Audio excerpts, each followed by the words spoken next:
क्या freedom of speech का मतलब ये है कि हम अपने बच्चों के दिमाग में कचरा भर दें?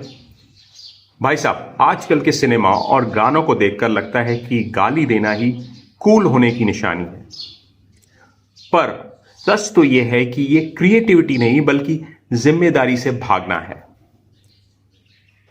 मैं हाल ही में नीलेश मिश्रा जी का ये आर्टिकल पढ़ रहा था और मैं उनकी बात से 100% सहमत हूं।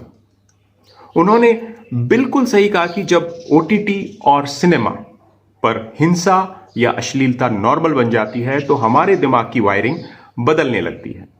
साइकोलॉजी कहती है कि हम धीरे धीरे डिसेंसिटाइज यानी असंवेदनशील हो जाते हैं, यानी हमें बुराई लगना ही बंद हो जाती है। मैं किसी को जज नहीं करता, लेकिन एक उसूल की बात बताता हूं। कुछ साल पहले मैंने एक ऑडिशन सिर्फ इसलिए छोड़ दिया क्योंकि स्क्रिप्ट में वो प्रचलित गालियां लिखी थीं। कास्टिंग वालों ने कहा, अरे सर, ये तो नॉर्मल भाषा है आजकल। मैंने मुस्कुरा कर बोला, होगी आपके लिए, मेरे लिए नहीं। और मैं वहां से निकल गया।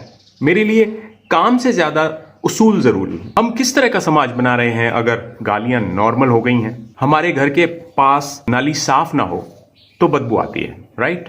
पर जब वही गंदगी स्क्रीन के जरिए हमारे दिमाग में डाली जाती है तो हम उसे आर्ट कहते हैं, ओरिजिनलिटी कहते हैं।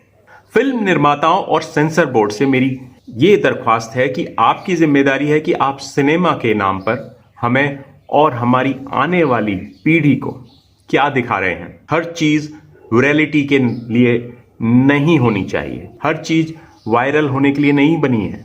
इस तरह के कंटेंट के हिमायती और फ्री स्पीच वालों को मिर्ची लगे, पर सच बोलने से डरना नहीं चाहिए। मैं नीलेश जी को डिस्क्रिप्शन में टैग कर रहा हूं, उनका आर्टिकल जरूर पढ़ें।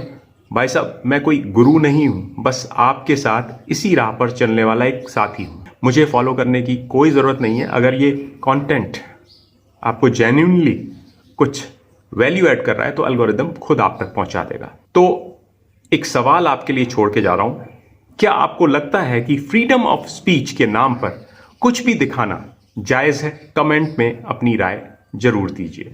Present pause thrive.